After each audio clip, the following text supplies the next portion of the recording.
Praise the Lord, Mungu asifiwe, Yesu ashimwe, ndamushe cyane mu izina rya Yesu Kristo umwami wacu, nizeye ko muri amahoro, nizeye ko mukomeye, nizeye ko mumeze neza, nizeye ko mukomeje gushima Imana mu bice bitandukanye by'isi, ko afite amanywa meza, afite ijuru ryiza, afite igitondo, mwabitse mute, mwaramutse mute, mwabonye Imana ikingura, Imana nishimwe kandi Imana nihimbaze kuko igira neza, Imana iradukunda, Imana itugirira neza, Mana yanjye ni byinshi mba numva mbese nabasangiza nkavuga mbese nkumva naza nkavuga ngo Imana igira neza, ngaceceka nkavuga ati wese arabyivumburira, ariko nibwo ngeze iyo tugiye dusubira inyuma tukareba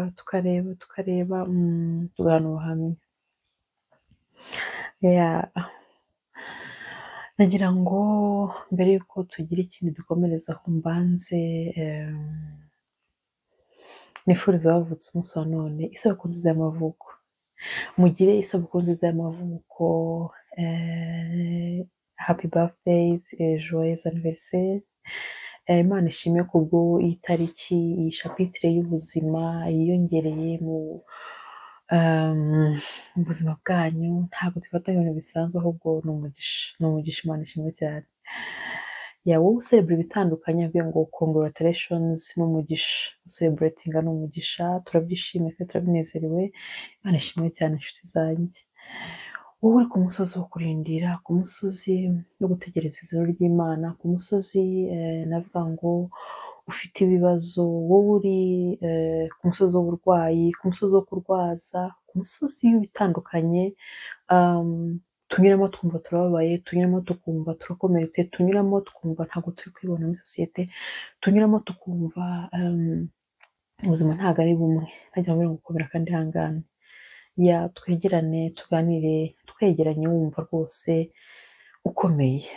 Iyi video yatangiye ariko iraza kurangira, urangize neza, iraza kurangira hari uko byagenze, iraza kurangira wumva imbaraga zagarutse, iraza kurangira wumva hari ubutabazi, kuko Imana iraza ibane natwe, Imana iraza iducira inzira kandi tuvugisha, amen. Wowe uri mushyashya ahangaha nitwa Sandrine, we dusanganywe navuga ngo Imana umugisha, ndetse nawe mushasha ahangaha navuga ngo karibu sana, karibu nimwegere rwose, kandi ndabashimira cyane mwebwe mukomeza muza, dukomeza tukabana, nibwo cyane munyereka ko mwabibonye, ndetse namwe mubibonye ariko mubibona, njya mbona message nyinshi zikambwira ngo njya nkurikirana ibiganiro byawe, njya nkurikirana nkumva, nshima Imana cyane, Imana ibahe umugisha. Reka dusenge hanyuma tuganire ku ijambo ritoya riradufasha. Uwiteka Imana mu izina rya Yesu Kristo, ndagushimye cyane, urakoze, ushimye kubwa mwene data duhuriye ahangaha, ndagushimye kubwa buri umwe wese, kandi ndakwereka ibitandukanye, dufite ibyifuzo bitandukanye, dufite amabizo atandukanye, dufite amaproje atandukanye, ariko twese dufite inyota y'agakiza kawe, inyota y'ijuru. Reka ruganize imitima yacu, kandi buri kimwe cyose wadupangiye nayo kiducika, abagomba kuba umutozo wo kwihangana, abari muri celebration muhe gucelebratinga neza, abari mu bitandukanye mwami Imana mudashimishije, abo nabo baha imbaraga. Izina rya Yesu Kristo ndasengera rero kugira ngo video ureba n'uzareba igihe kizaza izamugirira akamaro, nanjye ndisenge mu izina rya Yesu Kristo, amen. Ndanezerewe cyane rero ko Imana ngiye kuduha umunsi wa none. Ijambo nshaka guheraho nagira ngo dusome kugira ngo tuze kujya muri topic iminota ntabwo ari myinshi, ariko nzi ko biragenda neza. Turasoma Matayo ibice 8 umurongo wa 23, harambwira ngo Yesu Kristo aturisha inyanja, yishyira mu bwato abigishwa be, bajyana nawe, umuyaga uba mwinshi mu nyanja, ubwato bwabo burengerwa n'umuraba wisuka muri bwo, ariko we yari asinziriye. barabaza baramukangura bati databuja dukize turapfuye. Arababaza ati ni iki kibateye ubwoba mwa bafite kwizera guke mwe? Maze arabyuka acyaha umuyaga n'inyanja biratuza rwose. Abantu baratangara bati uyu ni muntu ki? Umuyaga n'inyanja nabyo biramwumvira. Imana ishimwe cyane. Iyi verise navuga ngo nayitekerejeho cyane numva ko twayisomaho ku bwa topic ngira ngo tuganireho twibukiranye. Inshuti zanjye impamvu tuganira ijambo ry'Imana aha ngaha cyangwa ubuhamya no kugira ngo niba hari situation urimo cyangwa hari situation nanjye ndimo twibukiranye dukomezanye, tubwirane ngo birashoboka, tubwirane ngo bibaho, tubwirane ngo byashira, tubwirane ngo tucyafite urugendo nubwo hari ibyitambika, tubwirane ngo hari amahoro ya Kristo, tubwirane ngo bibaho, tubwirane ngo wakora iki, ubona ko ibibazo byakurengeye, ubona ko situation yakurengeye. Turebye ababigishwa barengewe n'ibibazo, barengewe navuga ngo n'umuyaga, umuyaga wo mu nyanja. Iki ni ikimenyetso gikomeye cyane kandi bari kumwe na Kristo. Hejuru nahasomye hambwira ngo Kristo yari yiriwe akora cyane, akora arananirwa arasinzira. Natwe mu bibazo byacu Kristo ntago aba ari kuri situation y'umuntu umwe, ariko aba ari ntavuga ngo ntago ashaka kwiyesikiza ngo avuge ngo impamvu byaba byatinze nuko nari biza aha ngaha. Twabonye Imana ibyo tugenda twiga buri munsi, tugenda tubona ko Imana ibera hose icyarimwe. Amen. Ibera hose icyarimwe, nta situation yaza kugira ngo excuse ibe ngo nari ndi gutabara kanaka, oya. Ahubwo igihe cy'Imana, hari igihe biba igihe cy'Imana, hari igihe biba kuba byafashwe byafatiriwe, ndetse navuga ngo hari igihe tuba tugomba kugira gute kuba maso tukareba ko duhagaze mu mwanya mwiza. Amen. Yeah. Rero tubona aha ngaha abigishwa rwose, urumva nk'umuntu, twe turi abantu, abigishwa bari abantu, kubona umuyaga umurabuje uri mu bwato, ukabona amazi ukuntu tubibona barabikinnye, ariko ntekereza ko byari birenze ibyo badukinira batwereka. Amazi arabarengera, turapfuye turashize. Kristo we ngo araryamye arasinzira, bareba ngo arzi uko aryamye asinziriye. Ese bibabera navuga ngo ikibazo, bibabera imbogamizi, niko navuga. Kwibaza ngo mufite ikibazo kimeze gutyo, inyanja igiye kugira gute kubamira. Urumva kuvuga ngo amazi ageze mu bwato, kandi mu bwato harimo umwami, mu bwato harimo uvuga ngo cahanga, mu bwato harimo uvuga ngo bigenda gute, mu bwato harimo uvuga ngo ndategeka, mu bwato harimo uvuga ngo bibe, mu bwato harimo uvuga ngo ntibibe. Urumva byari ibintu bigize cyane, biteye ubwoba, birenze uko babidukinira bitwereka. Mpita mvuga nti rero turaganira waba uri muri situation ubona yakurengeye. Izi ntumwa zageze muri situation yo mu bwato, bari kumwe n'igisubizo, ariko barabona ko byanze. Nawe hari situation ujye ubonamo ukavuga ngo Mana yanjye, ko mbona Kristo asa nk'unyibagiwe, ko mbona Kristo, ko mbona Imana isa nk'inyibagiwe, ndabigenzane. Njya nkubwire ngo gira ijambo uvuga, gira ijambo uvuga kuri situation yawe urimo, gira ijambo uvuga, uvuge ngo kuko umwami Imana azanabara, igituma namwara. Gira ijambo uvuga uti nshobozwa byose na Kristo mu imbaraga. Hari ibyanditswe nagiye soma narabitse, bona ko hari igihe ugomba kuvugira ijambo uvuga, ukivugaho ijambo. Okay, ni byiza ko umuntu akuvuga ijambo, ariko hari igihe ugera no kumva ko wakikunda ukivugaho ijambo. Nshobozwa byose na Kristo mu imbaraga. Gira ikintu uvuga uti kwizera kurarema, uvuga ibintu byinshi. Mbese kugira ngo ugire ijambo uvuga, nuko hagomba kuba hari ibyo wariye cyangwa urya. Urumva ni ijambo ry'Imana. Gira ijambo ry'Imana ukura mu magambo, uryivugeho, uryivugeho nanjye mbyivugeho. Kuko hari igihe urengerwa n'ibintu ukabona nta cyagutabara, ntabwo ubuze abantu, ntabwo ubuze ibintu, ariko ukeneye ijambo. Mu yandi magambo ukeneye Imana, nanjye nkeneye Imana. Amen. Rero nijya mbwira ngo gira ijambo uvuga. Gira ijambo uvuga ku buzima bwawe, nanjye ngira ijambo uvuga ku buzima bwanjye.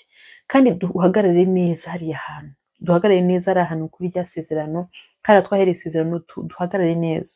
Inshuti yanjye, hari igihe umuntu agera mu kibazo. Ziriya ntumwa, nubwo umuntu avuga ngo barakabije, bagize kwizera guke, hari igihe amazi aza ukabona nyine ubwato ukatuvuga inzu, ukabona inzu yose amazi igiye kuzura, ukibaza ngo ko si Imana irihe. Hariho situwasiyo zitugeraho zikaza, ugaca mu bikomeye, ugaca mu bigeragezo, ugaca mu biruhanyije, ukibaza ngo ariko si Imana irihe. Imana yari irihe kugira ngo ibi Imana ibiri hehe? Ukibaza ibibazo byinshi.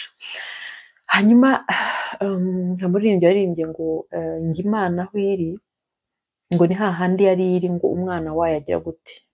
Turi mu bihe bya Pasika, ngaho umwana wawe yabambwaga. Uwe kwibaza ngo Kristo abambwa Imana yari yabyumvaga ite? Urumva umusonga wari umeze uti? Byari ibintu bigize gute, bikakaye cyane. Rero nawe uri mu bintu bikakaye, inshuti yanjye, najya nkubwire ngo gira ijambo uvuga. Gira ijambo uvuga. Niba ari ugutakambira Imana, gutakambira Kristo, gutakambira Mwuka Wera, ubikore. Izo ntumwa ntabwo zatuje, nazo zagiye kuri Kristo bamaze, ese mwigishwa urasinziriye? Nawe arababwira ati niki kibateye ubwoba mwe mufite kwizera guke? Kuvuga ngo magambo ibyo urimo niba uzi ko harimo Kristo. Kristo ni umwami n'umukiza w'ubugingo bwawe, witinya. Kandi nawe uri aho hantu wumva ugundiriwe n'icyaha, wumva hari ahantu ufatiwe, kumva ntugura neza na Kristo, shaka uburyo ugera kuri Kristo. Kuko muri Kristo harimo kuruhuka, harimo kuruhuka, harimo kongera kwishima, harimo kongera kunezerwa, harimo amahoro. Reka dusome verse nziza cyane tubona nanone muri Yohana. Ndasoma muri Yohana,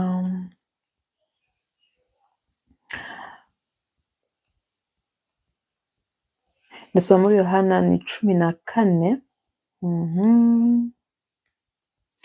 Ndasoma Yohana 14.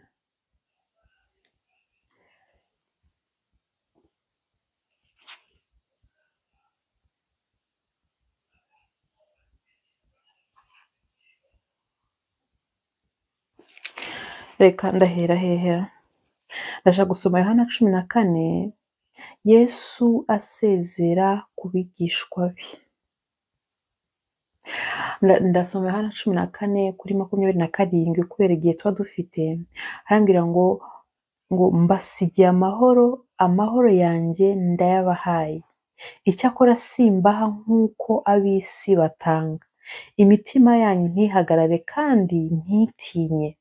Amen. Mbasigiye amahoro, amahoro yanjye ndayabahaye. Icyakora simbaha nk'uko ab'isi batanga. Imitima yanyu ntihagarare kandi ntitinye. Amen. Mbasigiye amahoro. Amen. Yesu asezera ku bigishwa be. Ni uku nguku navuga ngo Kristo yasezeye abigishwa be. Byari ibintu navuga ngo bikakaye. Ndatekereza nkavuga ngo Mana yanjye we, ariko muri iki gihe wamufata, bavuga ngo wamufata imyenda kandi bitanashoboka, uri kubaza uri nkurajya he Kristo, uri nkurajya he? Mbasigiye amahoro. Amen. Rero nagira ngo dukonkurudinge tuvuga ngo muri situwasiyo urimo, muri ibyo bibazo urimo, menya ko hari amahoro Kristo yasigiye abizera bose. Amen. Ariko muri ayo mahoro Kristo akavuga ngo amahoro yanjye ndabahaye, kandi ngo amahoro yanjye ndabasigiye, ngo simbe nk'uko isi itanga. Amahoro y'isi ntabwo yuzuye. Ntabwo yuzuye. Uyu munsi ushobora kuba wishimye, ejo ukaba ubabaye. Niyo mpamvu tuvuga ngo amahoro y'isi.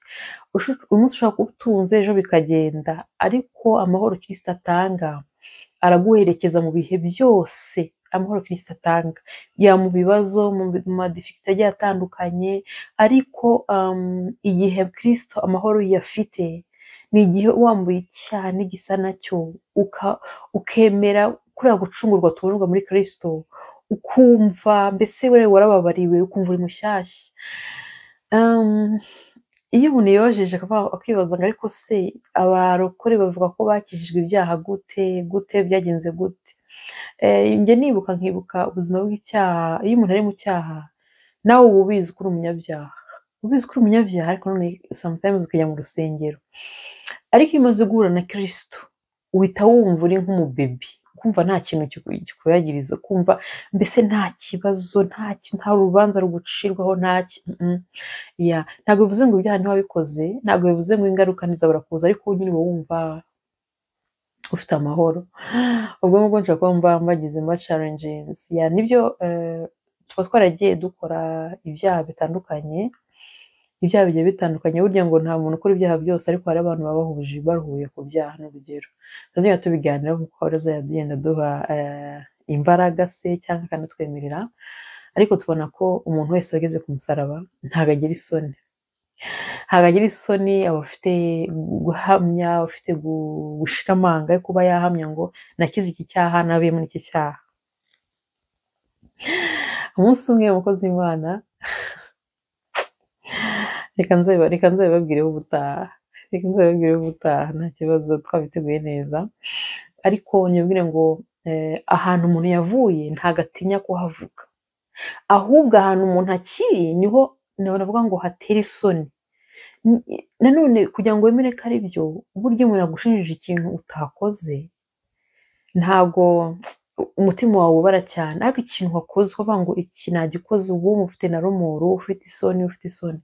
Ariko burya abantu bavuye mu cyaha isoni bagira n'iz'ibyaha byabo, ntabwo umuntu agira isoni zo kuba yarahindutse, ahubwo wa muntu ukiri hahana nibwo bumva afite nk'isoni, ukumva ufite isoni, ukumva ikimwaro, ukumva sinzi.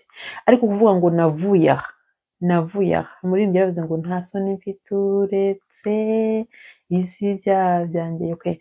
Hari ak'umuntu kaza avuga ko ndavuga ko nakize ibi byaha, ndavuga ko nakize ubusambanyi, ndavuga ko nakize ubujura, ndavuga ko nakize kwikinisha, ndavuga ko nakize kwiba, ndavuga ko nakize amacakubiri, ndavuga ko nakize kubeshya, ndavuga ko nakize ibyaha, gutukana, ndavuga ko nakize ibyaha byinshi cyane, umutima mubi, kugira ishyari, kwangana, ukibaza ngo yewe urimva ko uyu muntu namwangaga biragenda gute?